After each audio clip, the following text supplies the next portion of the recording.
hazvina kumira mushe muri yezimbabwe. Nyaya yavakomana veslime media yapindirwa neZanupf iko zvinezvi, ende ukuziva kuti this guys I don't know kuti chii chaakunyatsoitika manje, because slime media mukoma uyu wacho anova Sylvester Taurai Tapfumaneyi ari kutaurawo side rake of the story since iye ari first born in the family. Katoti hapana ari kuzondinyanyira even nesister yacho futi iri kupindira ichiti I think I will expose that guy, he's a evil man what but yatoti but that sister anofanira kunyarira because I spend a lot of money, 4,500 mapounds akaspendwa kuti amugadzirire zveCOS mavisas but akazotanga kuramba kuuya last minute apa vana vake vaichengetwa, but ari kuti I love vazukuru zvekutodaro chichichichi nyaya dzakawandisa. Uyu akangoti a jealous breaker, you know, one word but mukomaslai vari kuita kupupuma kunge chisupa, vari zvakashata pakashata anyway. Now nyaya yaita nduye panapa, there is this guy uyu wandiri kubelieve kuti is the one akakonzeresa kuti mukoma tinacho mutarisi varamwe zvekumanage music kana kuti zvekuita music kunash. That guy anonzi Taurai Kandishaya, if you guys still remember, tinacho mutarisi aingoti akangobuda akangotaura kuti show ya senflow tafunga kuitira kuparliament zvinonzi wakufarisa wakuda dididi pakanzi ko magetsi akuzoti dzimira makuti dzimira magetsi zvakaomanzi wakufarisa ko Nisha T ana kuya sei ku album chichichi ana kuya kunotambira award chichichi nyaya yakanetsa. Uyu Taurai Kandishaya was the first guy anga ari kuningina. So if you check pa recent interview yaakaita kwa Ola 7, that Taurai Kandishaya boy akatobuda that tinashe mutarisi, I mean achitaura about that Kandishaya boy akati takatosangana na Taurai Kandishaya wekuzanupf takazotaurira naye takadidi, but inini ndakaona kuti tinashe mutarisi pakatanga kuti zvataurai Kandishaya face inongotaura. Inini ndakabva ndangova ndine kabelief kekuti I think tinashe mutarisi was threatened to shut down everything zvavari kuita kuna TV ikoko. Ndozvandakangofunga, ndozvakapinda pfungwa dzangu, ndofunga kabatonza tidi kutombokuona uchikomenda anything chine chekuita nekunongedzera Zanupf because wakuita se wakufarisa. Taurai Kandishaya anozikana nenyaya idzo dzaanokupa kana warning zveshuwa anotogona kutokufonera is that guy ari straightforward atenderere ukatona iye atokuudza nyaya yacho zvechokwadi aipere mushi, handiti muri kubata nyaya yacho. But now Taurai Kandishaya ari kutaura kuti right, Robert Tapfumaneyi and Sylvester Taurai Tapfumaneyi, your media experience yakandirera inini muchindipa maximum coverage. I'm inviting you to my small farmland for a tour.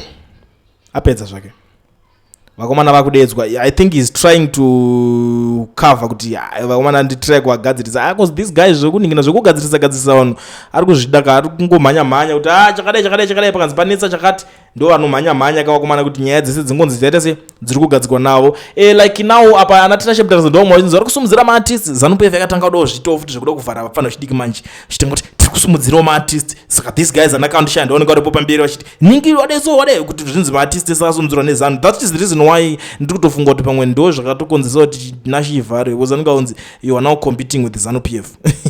So I don't expect good news from Taurai Kandishaya invitation yaapa kuna Robert Tapfumaneyi uyu na Nigirikini na Sylvester Tapfumaneyi. Honestly speaking, inini zvangu I don't expect outcome ine musoro.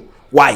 Because I know them. I know him very well. Ndomuziva asi munhu wekuti ndinotozoudzwa zvekuti time ndotomuziva zvekutodaro kuti iyi type imbeu iyi kala ikapindira nyaya dzako adziwanzopera mune zvakanaka. But I'm not here kuti nditengwe vanhu ava ndakuda kuvati mungwarire Zanupf. Handisi kuti muchenjereresa, and I'm not saying that guys. Handidi zvokuzokotwa inini, ndiri ngotaurawo my own point of view since zvirimo muconstitution, freedom of expression.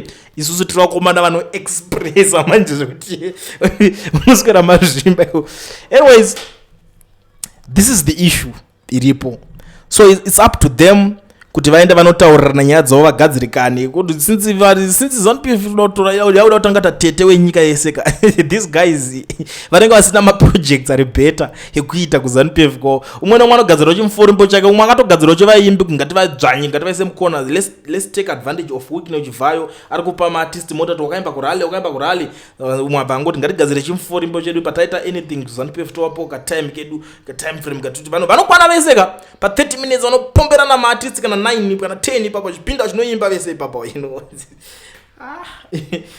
Zvakaoma. Like exposure Zanupf is something that is very funny to me honestly, but on the issue of Robert Tapfumaneyi ending, it's a serious issue, it's a serious matter isingatombodi kuitwa zveuzanu. I think kana ichatozoitwa nyaya yacho iyoyo inenge da kutoitwa kana kune vakuru vavo, maybe kana vakatodedzwa kwamunangagwa vese ndo kusingarambikika kunza vakomana vaya pano nyaya inyo ndeyechii kunetsa imi, maybe I'm not saying kuti ndo maitira zvinhu kana kuti okay pakauya munhu ane sober mindset tino machakaire anokwanisa kuvahendla because that guy is sober musoro make. Ukatomuona even nhasi munhu uya akaita ngana kandishaya ava venigirikina ava nane vamwe vacho anonzi anana ava vanobata maramba ava venigirikina veMZANUPF, he's not like that. He's a sober guy. Ndiye anokwanisa kutombogara nawo pasi akavahendla akataura nawo zvakanaka kuti unai mabrothers zvakadai chinhu chenyu chakanakira kuti zvakadai ende zvaibenefita pakadai, not this anakandishaya ava vemathreats ava. I don't think kuti zvinoshanda, but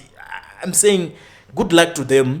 Zvinogona kunobudirira, unogona kungoshoorombodza nerinozvimbira mazuva ano hazvichanzivikanwa kuti anokwanisa kukubatsira ndiani. You never know, unongobatsirwa chero nemunhu anenge achiita ngasina basa rese. But inini to me zviri kundirambira, honestly speaking, kutaura chokwadi chisingapudzokama mwoyo mangu zvikuita kakuramba, so kuti zvinonobuda ipapa, but let's see kuti zvinonoperera kupi. Ndo nyaya iri panapa mhuri yeZimbabwe. Ndingopfuura nayo ndichikuzivisai kuti those guys vari kuinvitwa nataurai kandishaya wekuZANUPF, ndo paane nyaya yavo vakomana vaya mabrothers. Uyoyo ari kuaccuse kuti uyo akatorova pasi nemari akatondivhara inokwana iyo kuita 60,000 yaaipiwa kung'anga, kudzin'anga idzi akanzi mari yese yaipiwa ng'anga yemaadverts yeng'anga yaaipiwa yanga asingazosvike kukambani because ndiye angari muridzi wefodhamba kungoti nkiri hallo muda kuadvertise muda kushutwa obva aenda. So maybe aizongoti company ichabenefita content zvinonetsa zvemaadverts amunogara muchida kutorovera panapa kuti kulendiri kuadvertise ng'anga, why are you doing that? He is like those guys man, they pay good money. Auzozvitauriri they pay good money those, because even there one advert inokwanisa kubhadhara studio, just one advert inokwanisa kubhadhara studio mwedzi wese rental yeningiri. So it's something that you can't say it loudly. Saka yava kunetsana manje, saka paunzi ende futi after asiya basa uko akazotenga 3 cars jealous brega chezvo vakudzorera namashoko kuti that guy is jealous. So paunzi patodiwa lifetime auditor ina nchaziwe ndo pamirira akaita zvinhu zvacho. But regedzai ndirowe pasi, sorry zvenyu kuramba ndichitaura zvinhu zvakawanda, but ndokupira kungoshandisa mukana uno ndichikuzivisai kuti kune vanhu vari muSouth Africa vada kuregisterwa makambani nekuvhurirwa maFNB business account vasina mawork permits kana mastudy permits. Mazuva ano zviri easy. Pane kambani inonzi Education Research inotungamirirwa nana Mukoma Owen, vanokubatsira vari kwavari ikoko iwo uri kwauri, and you don't have to travel. Iwo chaunongofanira kungoita chinobatika chinobatsira papapa chete, iwo kutora namba wotobatsirwa nawo. Make sure kuti une passport chete zvinobva zvaita wava kutokuvhurira FNB business account necompany registration. Izvi zvinhu zviri pamutemo because ivo itori company iri registered nakudhara. Musazotanda kukuudzai.